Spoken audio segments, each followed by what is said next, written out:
Class 10-এর গ্যাসের আচরণ আমরা পড়ছি। আমরা পড়েছি পিভি ইকুয়ালস টু এনআরটি। এই সমীকরণটি হলো এনমোল গ্যাসের জন্য আদর্শ গ্যাস সমীকরণ। এখন এই পিভি ইকুয়ালস টু এনআরটি এই আদর্শ গ্যাস সমীকরণ থেকে আমরা পাই পি সমান সমান এনআরটি বাই ভি। এখন দেখো, যদি গ্যাসের ভর এবং আয়তন স্থির থাকে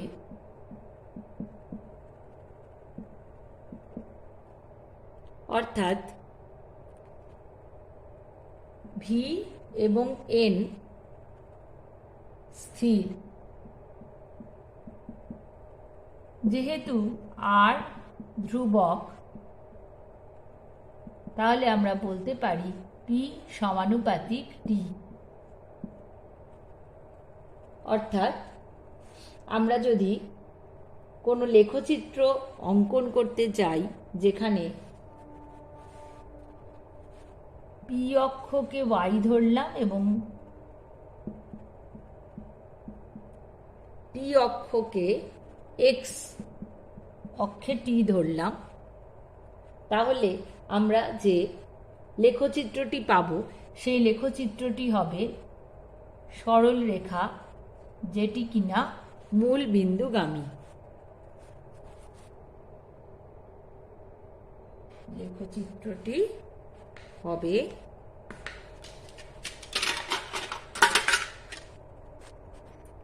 মূল বিন্দুগামী একটি সরল রেখা। অর্থাৎ চাপ এবং উষ্ণতার সম্পর্কটি কিরকম হবে? চাপ এবং উষ্ণতার সম্পর্কটি হবে সমানুপাতিক সম্পর্ক, এবং এই উষ্ণতা হলো এখানে পরম উষ্ণতাকে ধরা হয়েছে। দ্বিতীয়ত, এটি গেল 1 নম্বর, অর্থাৎ পিভি ইকুয়ালস টু এনআরটি থেকে আমরা পাচ্ছি চাপ এবং পরম উষ্ণতার সম্পর্ক সমানুপাতিক। দ্বিতীয়ত, আমরা এই পিভি ইকুয়ালস টু এনআরটি সমীকরণটিকে কিভাবে লিখতে পারি দেখো। ধরি আমরা গ্যাসটি, যে গ্যাসের জন্য আর যে আদর্শ গ্যাসের জন্য আমরা সমীকরণটি লিখেছি, সেই গ্যাসের আণবিক ভর হলো ক্যাপিটাল এম,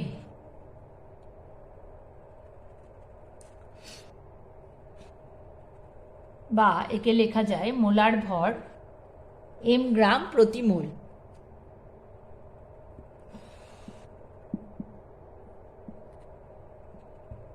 তাহলে এবং গ্যাসের ভর ধরে নিলাম ডাব্লিউ গ্রাম। এবার তাহলে মোল সংখ্যা বা এন সমান সমান কি হবে? W divided by capital M. সুতরাং আমরা পিভি ইকুয়ালস টু এনআরটি এই সমীকরণে এন এর বদলে W by capital M into RT লিখতে পারি। তাহলে এইভাবে আমরা পিভি সমান সমান ডাব্লিউ বাই এম আরটি লিখে কি পাবো? এখানে মলিকুলার ওয়েট বা আণবিক ভর কিন্তু আমরা নির্ণয় করতে পারবো। PV equals to W by M RT. বাকি প্যারামিটারগুলো যদি জানা থাকে, প্যারামিটারগুলির মান জানা থাকলে আমরা আণবিক ভর ক্যালকুলেট করতে পারবো। তাহলে আদর্শ গ্যাসের সমীকরণ থেকে আমরা চাপ এবং উষ্ণতার সম্পর্ক যেমন জানতে পারলাম, আবার চাপ, আয়তন এবং উষ্ণতার মান দেওয়া থাকলে এবং ভরের মান দেওয়া থাকলে, কতটা ভরের গ্যাস, আমরা সেখান থেকে গ্যাসটির আণবিক ভর ক্যালকুলেট করতে পারব। এবার আমরা কিছু গাণিতিক সমস্যার সমাধান করব। নাম্বার 1, 23 ডিগ্রি সেলসিয়াস উষ্ণতায় 752 মিলিমিটার চাপে 0.324 গ্রাম কোনো গ্যাসের আয়তন বলে দেওয়া হয়েছে 280 সিসি। এবার গ্যাসটির আণবিক ভর ক্যালকুলেট করতে হবে। তাহলে আগে আমরা ধরে নেব, মনে করি গ্যাসটির যেটা নির্ণয় করতে হবে সেটা আগে আমরা ধরে নেব। গ্যাসটির আণবিক ভর equals to M, capital M. এবং এবার কি কি দেওয়া আছে সেটা আমরা দেখব।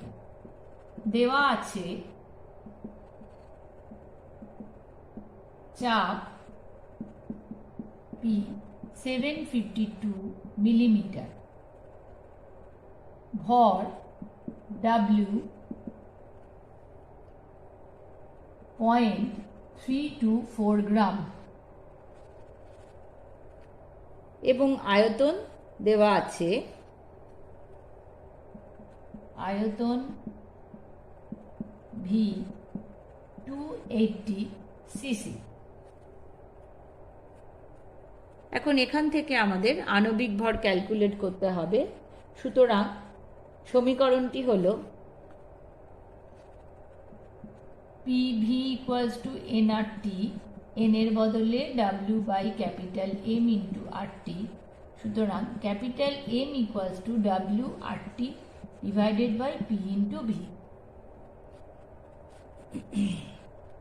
তো আমরা এখান থেকে যদি আমরা আর এর ভ্যালু লিটার অ্যাটমসফিয়ার এই এককে নিই, per mole per kelvin, mole inverse kelvin inverse, এই এককে নিতে গেলে আমাদের আর এর ভ্যালুটা যদি এই এককে বসাই তাহলে চাপের ভ্যালুটা এটিএম এককে নিতে হবে। হ্যাঁ, আর উষ্ণতাও কিন্তু উষ্ণতা আমি লিখিনি, উষ্ণতাও কিন্তু কেলভিন এককে নিতে হবে। তাহলে উষ্ণতা ক্যাপিটাল টি পরম উষ্ণতা স্কেলে 23 plus 273 kelvin, that is 296 kelvin.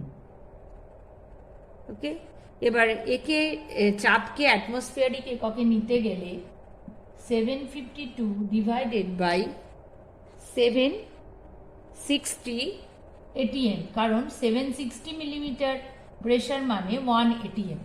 তাহলে এখান থেকে এটা ক্যালকুলেট করে আমরা পাবো 0.989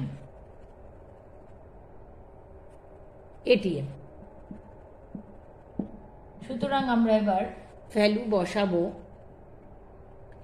0.324 এবং লিটার অ্যাটমস এককে আর এর ভ্যালু হচ্ছে 0.082 ইন্টু 296 ডিভাইডেড বাই প্রেশার হচ্ছে 0.989 ইন্টু ভলিউম হচ্ছে কত 280 সিসি, অর্থাৎ সেটাকে আমরা নিতে হবে লিটারে নিতে হবে। 280 সিসিকে লিটারে নিতে গেলে তার ভ্যালু হবে কত 1000 দিয়ে ডিভাইডেড, অর্থাৎ 0.28 লিটার।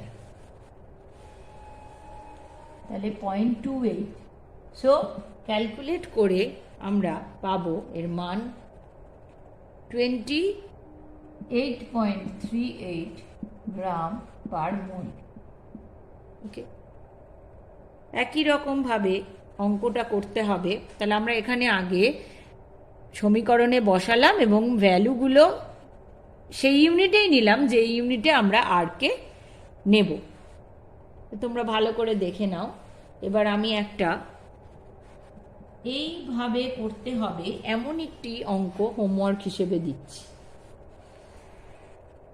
হোমওয়ার্কটি হলো 17 ডিগ্রি সেলসিয়াস উষ্ণতায় একটি নির্দিষ্ট চাপে 0.184 গ্রাম হাইড্রোজেন গ্যাস যে আয়তন দখল করে, ওই একই চাপে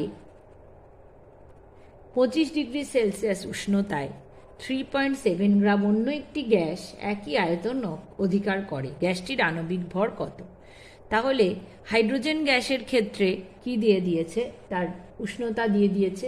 আমি বলে দিচ্ছি, তোমরা এভাবেই করবে। 17 ডিগ্রি। তো প্রথমে আমাদের কি বার করে নিতে হবে, হাইড্রোজেন গ্যাসের ক্ষেত্রে তার নাম্বার অফ মোলস বার করে নিতে হবে, এন এর ভ্যালু, এবং সেখান থেকে পিভির ভ্যালু আমরা পেয়ে যাব, বা আয়তনের ভ্যালু আমরা পেয়ে যাব। এবার যেহেতু নির্দিষ্ট চাপেই দুটি গ্যাসের কথা বলা হয়েছে, তার মানে প্রথম ক্ষেত্রে হাইড্রোজেনের আয়তন যদি ভি হয়, তাহলে তখন যে পিভি অর্থাৎ পি এবং ভি এর গুণফল যা হবে, অন্য একটি গ্যাসটার আমরা জানি না কি, ধরে নিলাম এক্স, তার ক্ষেত্রেও যে আয়তন হবে বলেছে একই আয়তন অর্থাৎ ভি, তাহলে সেক্ষেত্রেও যেহেতু চাপটা কনস্ট্যান্ট, তাহলে গুণফল হবে পিভি। সুতরাং উভয় ক্ষেত্রে চাপ এবং আয়তনের গুণফল কিন্তু সমান হবে। তাহলে প্রথম হাইড্রোজেন গ্যাসের ক্ষেত্রে মোল সংখ্যা বার করে আমরা পিভি ইকুয়ালস টু এনআরটি থেকে সূত্রে অবলম্বন করে পিভির মান পেয়ে যাব, এবং দ্বিতীয় গ্যাসেরও আমরা একই রকমভাবে, দ্বিতীয় গ্যাসটা যেহেতু আমরা জানি না, তাই তার আননোন ফ্যাক্টর ক্যাপিটাল এমকে রেখে আমরা পিভির ভ্যালু নির্ণয় করব। তাহলে উভয় ক্ষেত্রে পিভির মান সমান হওয়ার দরুন আমরা যে ইকুয়েশনটা পাবো, সেই ইকুয়েশনটা থেকে আমরা ক্যাপিটাল এম এর ভ্যালু ক্যালকুলেট করতে পারবো।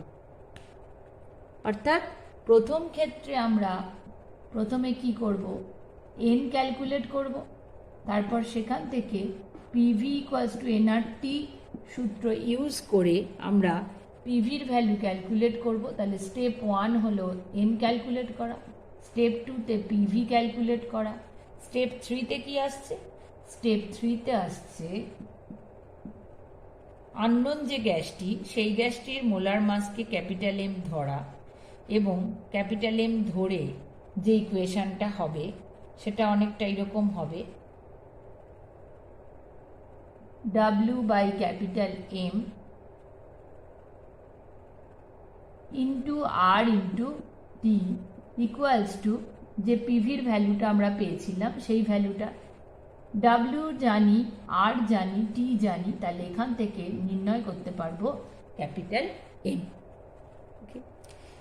নেক্সট কাইন্ড অফ কোয়েশ্চেন হচ্ছে 4 অ্যাটমসফিয়ারিক চাপে ও 300 কেলভিন উষ্ণতায় 8 গ্রাম হাইড্রোজেন গ্যাসের আয়তন কত হবে।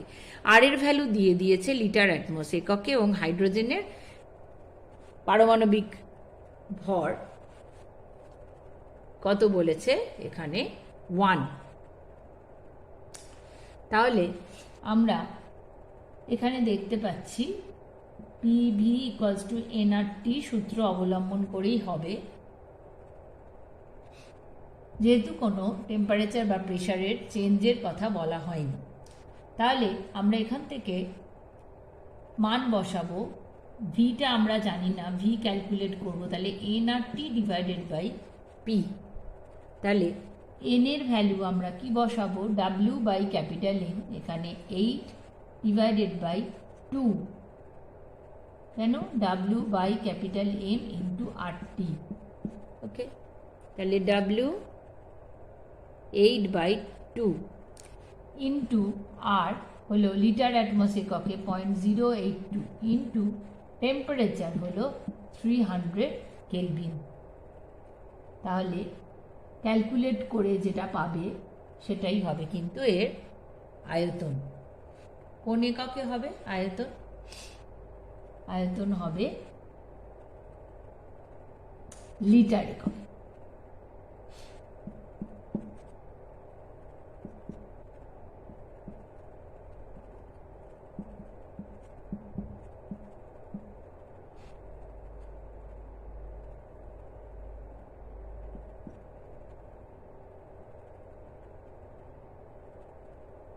এখান থেকে 98.4 লিটার, এই হলো আনসার। তাহলে আবার আমি অঙ্কটা বুঝিয়ে দিচ্ছি। দেখো, বলে দিয়েছে চাপের মান, উষ্ণতার মান আর কত গ্রাম হাইড্রোজেন তার ভর বলে দিয়েছে। তাহলে যেহেতু আমরা হাইড্রোজেনের মোলার মাস জানি, তাহলে সেখান থেকে আমরা এর ভ্যালু বসাচ্ছি এবং এই সমীকরণের সাহায্যে আমরা আয়তনের মান নির্ণয় করছি। ঠিক অনুরূপভাবে করতে হবে এমন একটি অঙ্ক তোমাদের হোমওয়ার্ক হিসেবে আমি দিচ্ছি। 27 ডিগ্রি সেলসিয়াস উষ্ণতা ও 570 মিলিমিটার চাপে 4.4 গ্রাম CO2 আয়তন কত? আবারও পড়ে দিচ্ছি, 27 ডিগ্রি সেলসিয়াস উষ্ণতা এবং 570 মিলিমিটার চাপে 4.4 গ্রাম CO2 আয়তন কত? তাহলে একই রকমভাবে মান বসিয়ে এই অঙ্কটা তোমরা করবে। এবং লাস্ট আর হোমওয়ার্ক নাম্বার 3 হলো 1800 লিটার আয়তনের একটি বেলুন 300 কেলভিন উষ্ণতায় 60 মোল হাইড্রোজেন দ্বারা পূর্ণ হয়। তাহলে পারদের ঘনত্ব যদি 13.6 গ্রাম প্রতি সেন্টিমিটার কিউব হয়, তাহলে পারস্তম্ভের উচ্চতা কত সেন্টিমিটার ছিল? আর এর ভ্যালু দেওয়া আছে 8.314 × 10⁷ আর পার মোল পার কেলভিন। আবার বলছি, আয়তন দেওয়া আছে 1800 লিটার, 1800 লিটার। টেম্পারেচার দেওয়া আছে 300 kelvin. I'm missing another pen. 300, sorry. V is given, temperature is given, temperature দেওয়া আছে এবং 60 মোল হাইড্রোজেন দ্বারা, অর্থাৎ এন এর ভ্যালুও দেওয়া আছে। ঠিক আছে, এবার দেওয়া নেই কি চাপ দেওয়া নেই। তাহলে এখানে দেওয়া আছে পারদের ঘনত্ব। তাহলে আমাদের নির্ণয় করতে হবে পারস্তম্ভের উচ্চতা। তাহলে আমরা জানি চাপ P = H × ρ × G, অর্থাৎ এখানে Hটা আননোন, রো 13.6 আর জি তো জানি আমরা জি এর ভ্যালু কি হবে। এখানে সিজিএস ইউনিটে জি এর ভ্যালু পুট করতে হবে। তাহলে হবে 980 ডাইন পার সেন্টিমিটার স্কোয়ার। 980 ডাইন পার সেন্টিমিটার স্কোয়ার। তাহলে সুতরাং এইভাবে আমরা পি এর ভ্যালুটা ইন টার্মস অফ এইচ আমরা লিখব এবং তারপরে পিভি = nRT ফর্মুলায় বসিয়ে আমরা সেখান থেকে ভি জানি, এন জানি, আর জানি, টি জানি। সো এখান থেকে আমরা পি এর মানটা এইচ রোজি হিসাবে এইচ × 13.6 × 980 এই ভ্যালুটা বসালে, যেহেতু বাকি ভ্যালুগুলো গিভেন, অর্থাৎ ভি জানি, আর জানি, এন জানি, টি জানি, সেখান থেকে আমরা এইচ এর মান নির্ণয় করতে পারব। তাহলে এই গেল আমাদের আদর্শ গ্যাস সংক্রান্ত গাণিতিক সমস্যা। তোমরা এই হোমওয়ার্কগুলো করে অবশ্যই সাবমিট করবে।